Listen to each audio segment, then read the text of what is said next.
Thanks for tuning in to this webinar about electronic council meetings. I'm Angela Bilski. I'm an advisor with Alberta Municipal Affairs. This is a bit of a reboot of a session I did on this topic late in 2023. That session was a fairly deep dive into the legislation governing electronic council meetings. I hope that the majority of you, this isn't the first time you're hearing that some new requirements were added to the Municipal Government Act through Bill 20.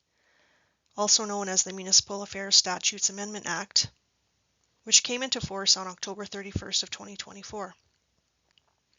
I thought this was a good time to do this reboot to make sure everyone is aware of the newest iteration of these rules. This session should not be construed as legal advice or interpretation of the new requirements, but is meant to raise awareness of how the legislation has changed.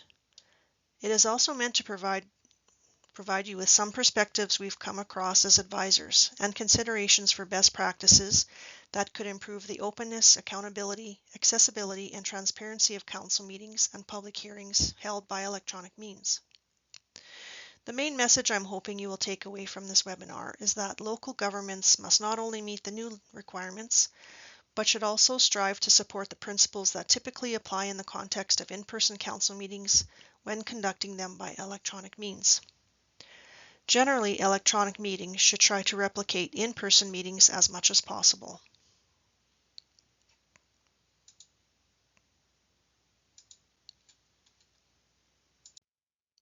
For the first part of this webinar, I'm going to present a brief history of the evolution, or maybe it's more of a revolution, of the legislation that governs electronic council meetings. I'd like to note that going forward, the term council meeting will also apply to meetings of councils, council committees, and commissions and boards, except for assessment review boards and subdivision and development appeal boards. Then I'll review in detail the legislative requirements for electronic meetings found in Section 199 as they stand today, before focusing on the significant Bill 20 changes to that section soon coming into effect that all municipalities need to be aware of.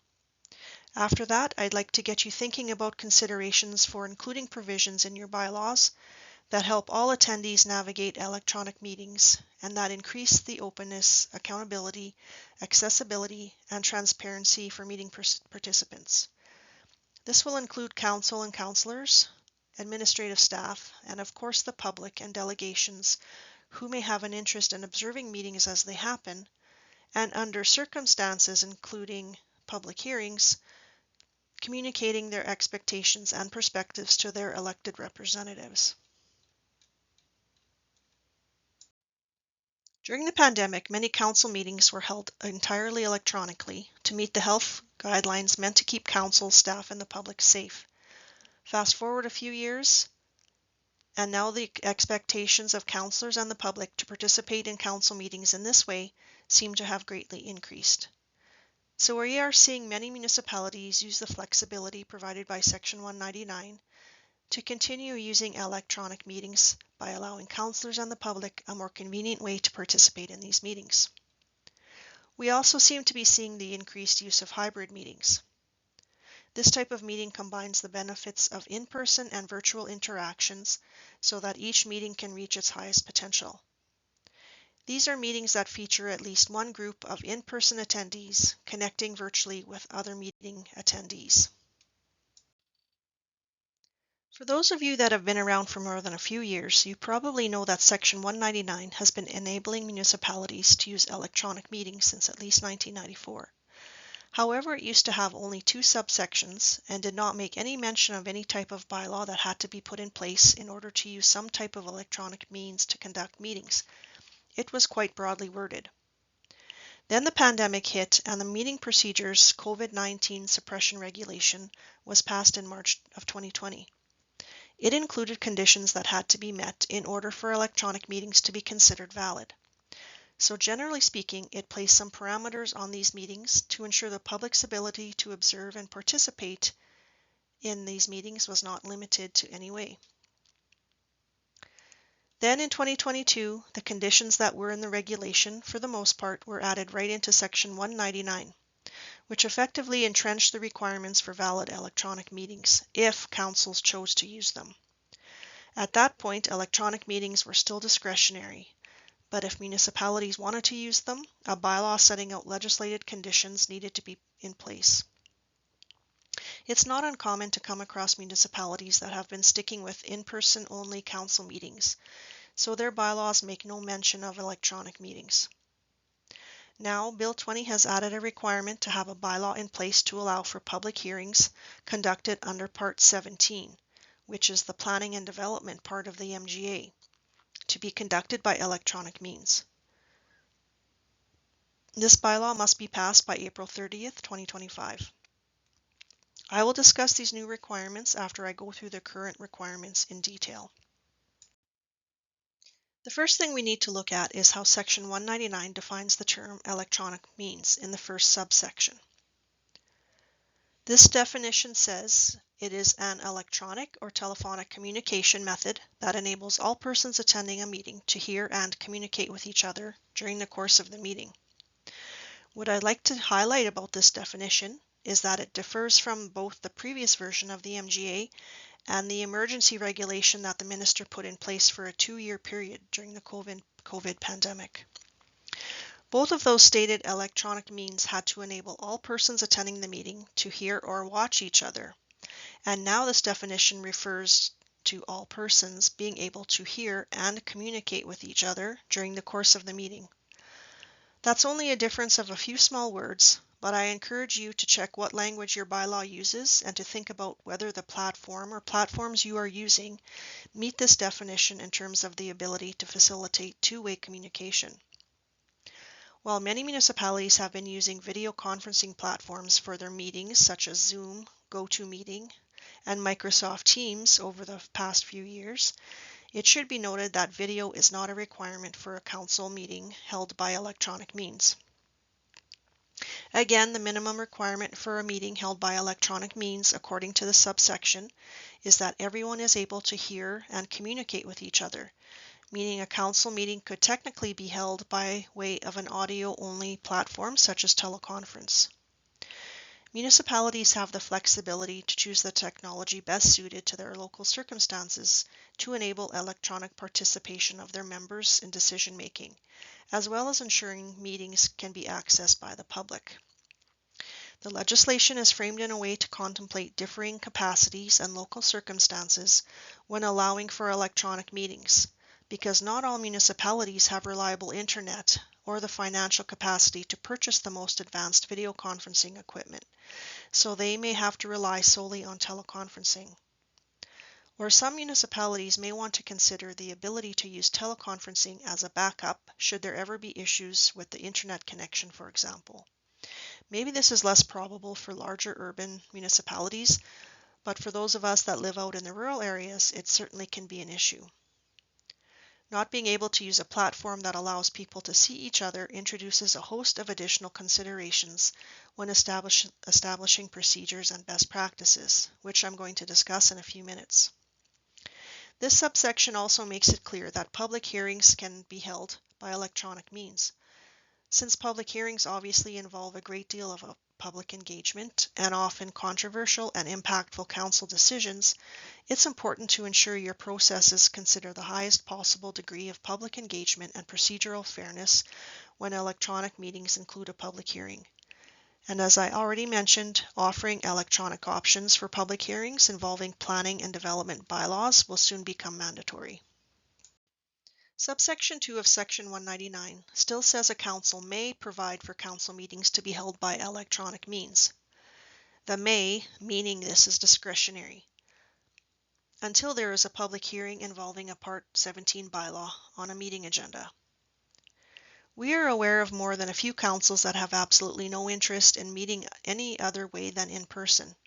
They have their reasons for wanting to stick to the good old-fashioned traditional meetings in council chambers, for both themselves and the public. If a council wants to retain the flexibility to use virtual council meetings all or even some of the time, this must be enabled by a bylaw under subsection 2 of 199. Again, this subsection uses the word may, but the may applies to the discretion to hold meetings by electronic means, not to the bylaw that must be passed if they want to do so.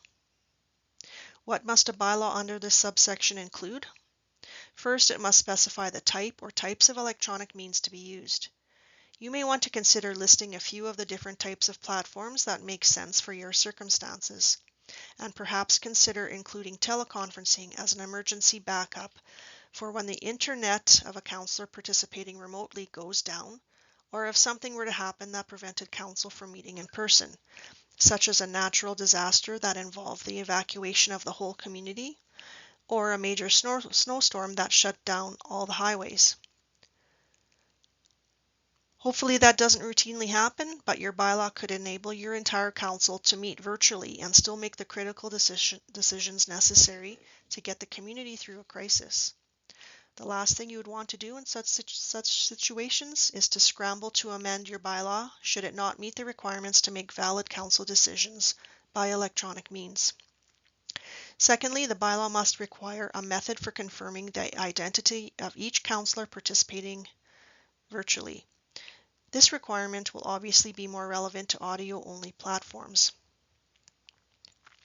This could include a roll call requiring video for some or all of the meeting, or confirming a phone number or IP address matching what a councillor provided in advance of the meeting. This will be at the discretion and comfort level of council.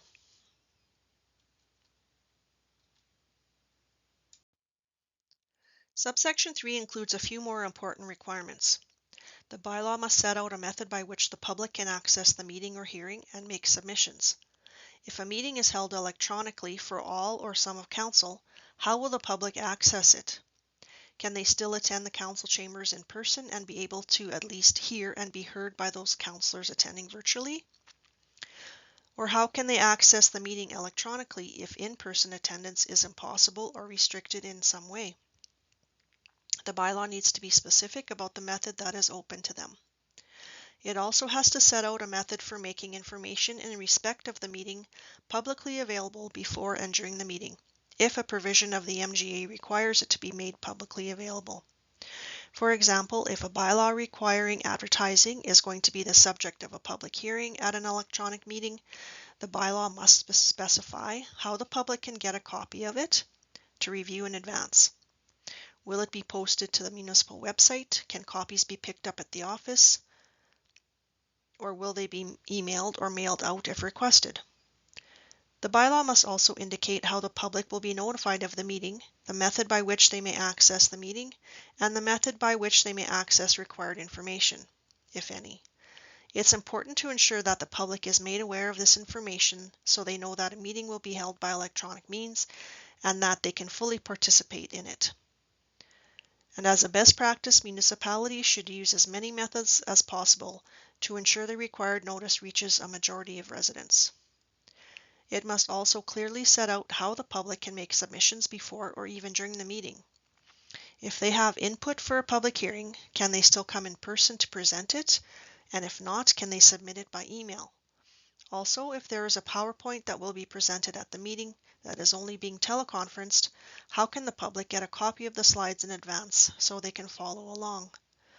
Will this information be available on the municipal website? Or for folks without internet access, will it be made available at the municipal office to be picked up or mailed to them? This could be especially important during a public hearing in which a developer is making a presentation on a proposed land use amendment, for instance. There could be some risk of a legal challenge to a bylaw if a virtual public hearing doesn't meet all these requirements. That's why it's important to think through all kinds of different circumstances from the perspective of the public and determine how to address them in a way that doesn't limit their ability to fully participate in meetings and hearings. Subsection 4 includes a number of provisions that refer to public participation requirements in other sections of the MGA, typically achieved in an in-person setting. If a council meeting held by electronic means is compliant with a bylaw under subsection 2, these other requirements would be deemed satisfied.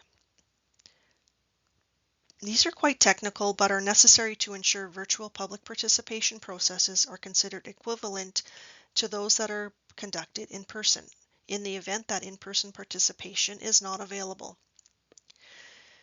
The first one confirms that the public's access to an electronic meeting can be restricted or suspended under Section 197, which is the section that requires meetings to be held in public unless a council is authorized to close all or part of a meeting if a matter to be discussed falls within one of the exceptions to disclosure under the FOIP Act. If the electronic access of members of the public has been restricted or suspended, they are considered to be present outside of the virtual meeting room.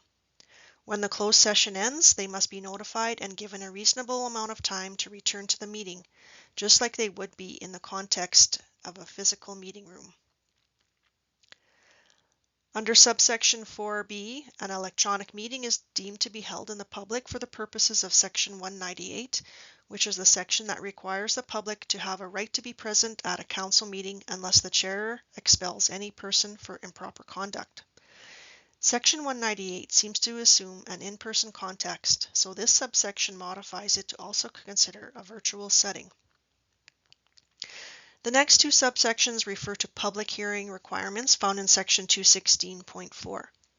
In a nutshell, it says that people affected by proposed bylaws or resolutions, as well as other people that council agrees to hear, must be heard by council and must also be able to make representations at a hearing.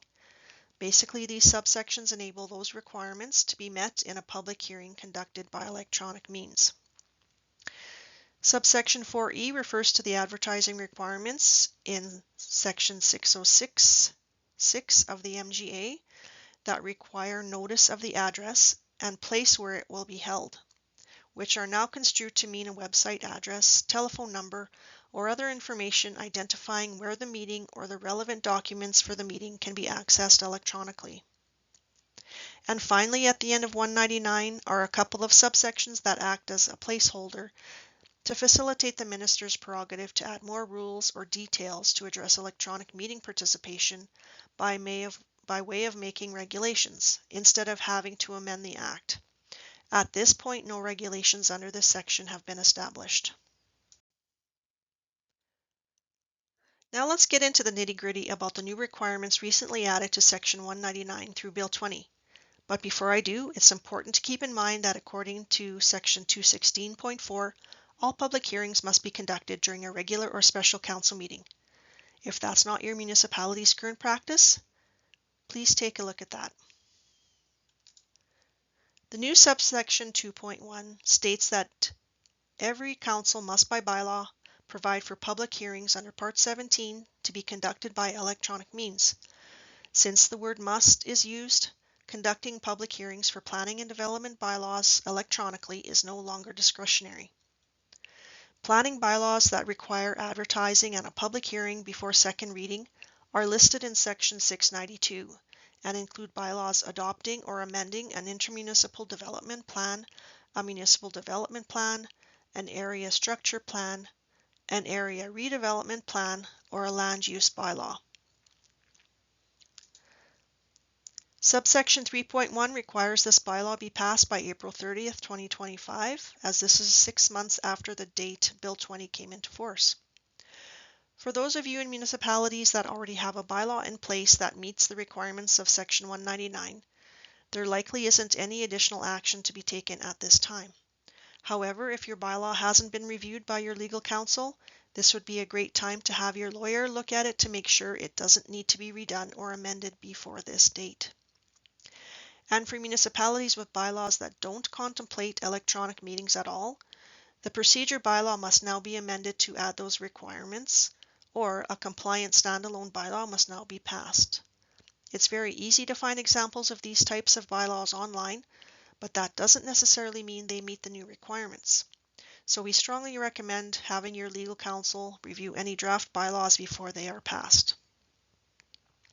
Since planning bylaws are often controversial and potentially involve the participation of often highly emotionally charged residents, it's critical to ensure your bylaw is compliant with Section 199.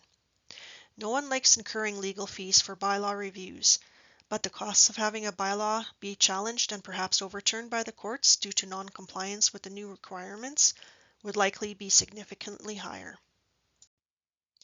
Now let's shift focus to some best practices we've come across as advisors when it comes to bylaw provisions for electronic meetings, over and above the requirements I've just discussed, from the perspective of council and councillors. Hopefully these will help you consider ways to improve fairness, openness, accountability, accessibility, and transparency when drafting bylaw provisions enabling these types of meetings. First of all, let's discuss some considerations for bylaw provisions when it comes to the participation of councillors in electronic meetings. Many councils have authorized electronic participation through their procedure bylaw to provide added flexibility for attendance. But some have identified a need to place restrictions or limits on participation in these meetings and specify limited circumstances under which electronic participation for councillors is acceptable, such as illness or being away from the municipality. However, imposing these types of restrictions should always be run past your legal counsel. It is also important to carefully consider the practical challenges that may arise because of these limits. However, the more there are, the more administrative processes are needed to manage them. For example, we've seen bylaws that place limits on how often a councillor can participate electronically every year, on how many consecutive meetings a member may attend electronically, or set a maximum number of members that may attend the same meeting electronically. With these bylaws, there is usually a requirement for councillors to give a certain amount of advance notice of their intention to participate electronically to a designated admin person. If this is the case, there should be corresponding processes developed to track attendance and to impose any limits fairly, as well as a fair and consistent process to determine which councillors are authorized to Zoom or call in if more than the limit have made that request. What are the consequences if a councillor needed to meet quorum misses the deadline to provide notice? Will they not be allowed to attend, or will some discretion be allowed? These questions need to be carefully thought out, as they may even contravene a councillor's legislated duty to attend council meetings. Some bylaws specify that only the councillors attending in person count towards quorum, even though those attending electronically are still allowed to vote. This practice might seem reasonable, as having a quorum made up of in-person attendees guarantees that the meeting can continue even if all electronic participants are disconnected for some reason. But we strongly recommend having your legal advisor determine if this meets the requirements of 199. Also, practically speaking, if you have this type of rule and only 2 councillors out of 5 physically show up for a meeting, but the other 3 are readily available online, would it be reasonable to not proceed with the meeting, thereby delaying the conduct of council business? Some bylaws require the meeting chair to attend in person. While the legislation does not preclude the presiding member from attending electronically, this situation may make it difficult for the presiding member to fulfill their duties. For example, a presiding member may have difficulty observing and deciding on points of order that may arise during a hybrid meeting if they are attending electronically and the rest of council is in person. When considering any type of electronic participation limits for councillors, council should carefully consider allowing for extenuating or extraordinary circumstances so that their own bylaw does not unreasonably prohibit them from meeting by electronic means and validly advancing council business. As I had mentioned earlier, there could be an emergency such as a natural disaster that necessitates all of council to meet by electronic means, including the chairperson or any councillors that have already reached their electronic attendance limit, in order to make critical and valid decisions. Especially in large rural municipalities, being able to conduct a special meeting entirely electronically for a single decision, such as rescheduling a regular meeting, could save the costs of having councillors travel long distances to attend the meeting in person. Ideally, a legally vetted procedure bylaw should consider these types of situations. Now let's talk about a councillor's ability to deliberate agenda items and vote if they are attending a meeting electronically. As a best practice, your bylaw should ensure that all members of the council, regardless of the way they have joined the meeting, have equal opportunity to participate in the deliberation. Does your bylaw address how councillors that are participating via video or telephone indicate their wish to speak or add items to the agenda? With video, they could physically raise their hand or use the raise the hand function in Zoom or Teams. Perhaps your bylaw allows for the use of a chat function as a means of a councillor expressing their wish to speak. And how about when audio is the only available platform for some of or all of council? If some councillors are video enabled and others are not, it's important for the chair to be mindful and attentive of those that have called in. Perhaps a process should be outlined that involves the chair calling on those councillors participating by phone in a hybrid meeting to have the floor after those in person or on video have had their opportunity to speak to an item. If all of council has to call in, there should also be a consistent process in place to ensure orderly and effective deliberation. The same principles apply to voting. It's a good idea to outline the process for how members attending a hybrid meeting electronically are to vote on a motion. Do those members wait until the councillors attending in person have already voted by a show of hands?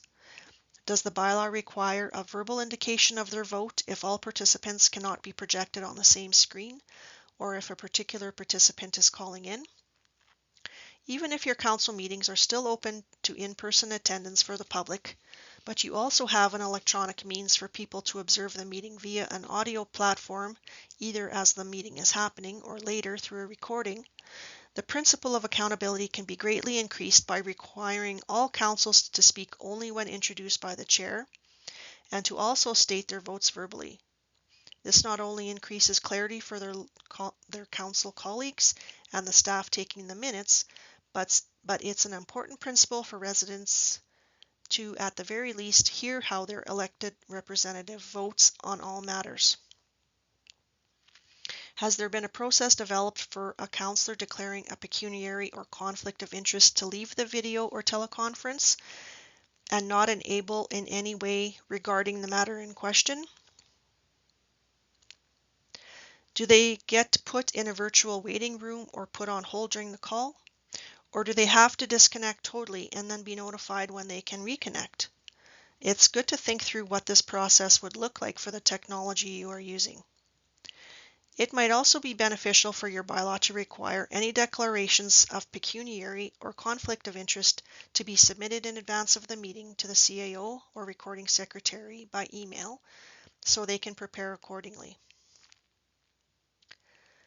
Section 199 allows the public's access to be restricted or suspended for closed sessions held by electronic means, which requires a council resolution. This resolution should be heard by the public watching or listening in before the connection is suspended.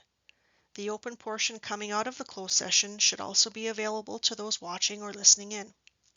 If neither of this happens, it may leave the public questioning why they weren't privy to those open parts of the meeting. Also, you may want to consider outlining the process for how the public's access to the meeting is restricted or suspended when council goes into a closed session and then resumed after it ends. This also brings up whether councillors should be able to participate in closed sessions if they are participating electronically. We've seen some municipal bylaws that exclude councillors from participating in closed sessions altogether because of confidentiality concerns.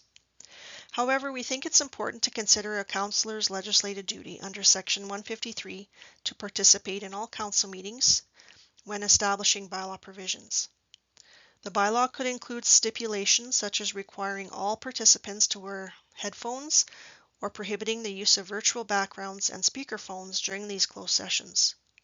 Some bylaws I've seen include a process for councillors to confirm they are alone, either by making a verbal statement right before the session or by signing a statement afterward. Just a few thoughts on connection and disconnection issues. Councils may wish to include a requirement for councillors to connect to the meeting at a predetermined time prior to the start time, so that any technical issues interfering with their ability to connect can be addressed. If they know they won't be able to meet this timeline, or if they will be absent for the meeting, they should be expected to advise the CAO or their designate well in advance. A dedicated staff cell phone number or email address should be provided to the participants before the meeting in the event of a problem with connection or a disruption during the course of the meeting. In terms of disconnection, a counselor participating electronically should be required to announce if they need to leave the meeting prior to adjournment, so it may be recorded in the minutes. The bylaw could give the chair the ability to call a recess of up to a specified length of time if a participant is having trouble staying connected to the meeting. After a predetermined length of time of not being able to successfully reconnect the counselor, the bylaw could provide that the meeting resume and no further reconnection efforts would be made. Councils may wish to consider some provisions addressing what happens in the event the meeting or hearing needs to be adjourned due to technical difficulties that result in a loss of quorum. For example, at the beginning of every hearing, there could possibly be a provision requiring the chair to announce an alternate time, date, and place for the resumption of a virtual hearing should quorum be lost due to disconnection affecting a majority of councillors and unsuccessful reconnection within the time period specified in the procedure bylaw. For regular meetings, the meeting could be adjourned until the next regular meeting, or a special meeting could be scheduled if agenda topics are time sensitive. Again, any proposed rules and processes I mentioned should be reviewed by your lawyer for legislative compliance. Administrative staff have critical legislative duties when supporting in-person council meetings. Even though electronic meetings are certainly much more convenient for council and the public, they add a number of responsibilities and considerations to your already full administrative plates. First of all, CAOs and their delegates will have the additional responsibility to ensure the successful coordination and administration of electronic meetings and to anticipate and mitigate any potential issues with their chosen technology. A staff member or team with the required training and expertise will likely need to be delegated to assist with the review of options for the best technology to purchase and implement, to provide training, and to act as the technical point person for attendees in the event they need support during the electronic meeting. This will likely be a significant time commitment and will likely affect how many other duties they can manage. The contact information for the appropriate staff should be made available on the municipal website and in the required public notice of the meeting.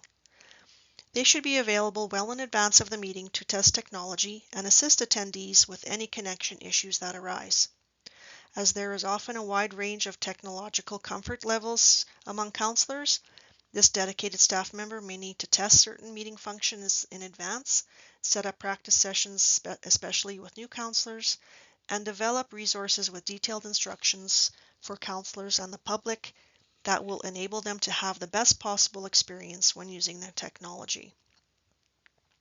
There is also an important legislative function to oversee the number of online and in-person councillors to ensure quorum is maintained throughout the entirety of the electronic meeting.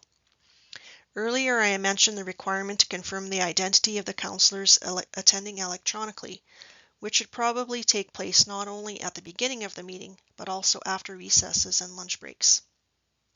Thought should also be given on how to best help the chair manage the meeting. It may be beneficial to develop a script for the chair to ensure that the rules and voting procedures are stated at the beginning of each meeting for the benefit of all attendees and the public. It may also be beneficial to provide staff and elected officials with tips on being on video, such as how to reduce movement on camera and background clutter, which can be a distraction. They should also consider providing tips for clothing choices, virtual or blurred backgrounds to ensure privacy and adequate lighting. Another consideration is having someone monitoring the meeting carefully so they can ensure the meeting occurs seamlessly. For example, a councillor may need to be quickly muted if there is some distracting noise in their background. Municipalities may also wish to consider having a staff member log in to the video or teleconference as if they were a member of the public to observe its quality and clarity. Another important part of the administrative role is to ensure the security of electronic council meetings. If there are plans for new or additional technology to support electronic meetings, here are some considerations. Number 1, choose a technology with strong privacy and security features. We are probably all aware of security issues with Zoom, ironically enough. This is especially important when having closed sessions. Number 2, consider how the technology service provider responds to privacy breaches and security incidents. Choose a reliable provider who proactively engages their customers to address privacy and security issues.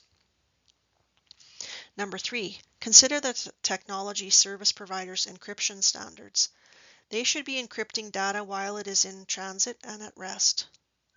Number 4, consider a web-based platform that provides options for blurred and virtual backgrounds. Number 5, seek advice from the municipality's privacy and security consultants and/or legal advisors before using any technology or agreeing to any terms and conditions. And number 6, if the provider is not Canadian-based but has servers also located in Canada, request that information be saved on Canadian servers. There may also be FOIP implications if any meeting participants join the video conference while in another country. I encourage you to look into that if you have any snowbirds that participate electronically. The use of passwords or a virtual lobby when the host is admitting participants may increase meeting security, and you should try to anticipate how bad actors could impact a meeting, for instance, Zoom bombing. That being said, you don't want to create any overly intrusive measures that deter people from participating freely, such as requiring an onerous password or registration process. Participating in this way should mirror the ability of a person to freely observe a meeting in a council chamber. There are also ways your IT folks can help you ensure the public can access and observe meetings virtually without being able to interrupt or hijack it. Finally, offering access to electronic meetings provides an opportunity for continuous improvement. By reflecting on and reviewing the municipality's experience with these types of meetings, administrators can improve the experience for all attendees. Some recommended practices for regularly evaluating your meetings to enhance the electronic experience include conducting a short survey of councillors and staff following each meeting to determine what worked well and what did not. For instance, you could seek feedback from a sample of community observers on how your virtual meetings can be improved by putting a survey on your council webpage, social media, or Facebook poll to get public input on sound and video quality and technical issues. You could also check out the electronic meetings of other municipalities to see how your procedures compare. Last but not least, the most important participants in an electronic council meeting are members of the public, so it's critical that they are aware of the meeting procedures a council establishes for itself, especially if their only way of accessing meetings is through electronic means. A clear process for the public to speak before council supports the principles of respect, accountability, and collaboration. Established rules provide consistency and assist with meeting management. Earlier on, I had mentioned how Section 199 now requires public hearings to be held by electronic means. The MGA is clear in requiring that all people who believe their interest in property is affected by a proposed planning bylaw must be given a reasonable opportunity to be heard or present a written submission on the information provided in the bylaw that is the subject of the hearing.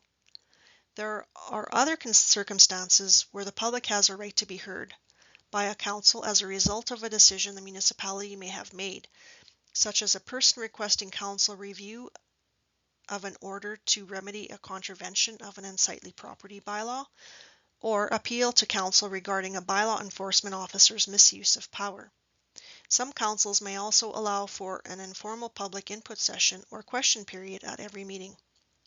To help the public understand how to address council, the municipality may choose to provide detailed information about the process, such as a tutorial, tip sheet, or FAQ on its website or in a printed brochure that is made widely available. Again, the public should be able to quickly and easily find the contact information for a dedicated staff member in the event of technical difficulties connecting to a meeting, such as an email address or telephone number on the municipal website and/or in the public notice. As I mentioned earlier in this session, the public's expectations for accessing meetings electronically seem to have significantly increased since the pandemic. We have had a few calls from residents that believe they should be able to access all council meetings by electronic means, especially if councillors, media, or certain delegations are given that opportunity. We typically advise people with these expectations to make them known to their council and administration, since it is each council that has the authority to decide how their residents can access meetings through their bylaws. At the end of the day, each council is accountable to their electorate. Regarding the public expectation to provide instant feedback during electronic council meetings through some type of chat function, if the meeting procedures don't allow for this, which would probably be advisable, the chair should make that known at the outset and advise of alternate ways for the public to ask questions or make comments after the meeting, perhaps by providing an email address. This type of information should also be spelled out in the resources meant to help the public navigate electronic meetings. In terms of privacy, it is important to advise all participants if the meeting will be recorded to let them know that by participating in any public engagement opportunities available during the meeting, such as an informal Q&A period or providing input at a public hearing, they are consenting to the collection and use of their personal information, including their name, address, and voice that will become part of the official recording of the meeting.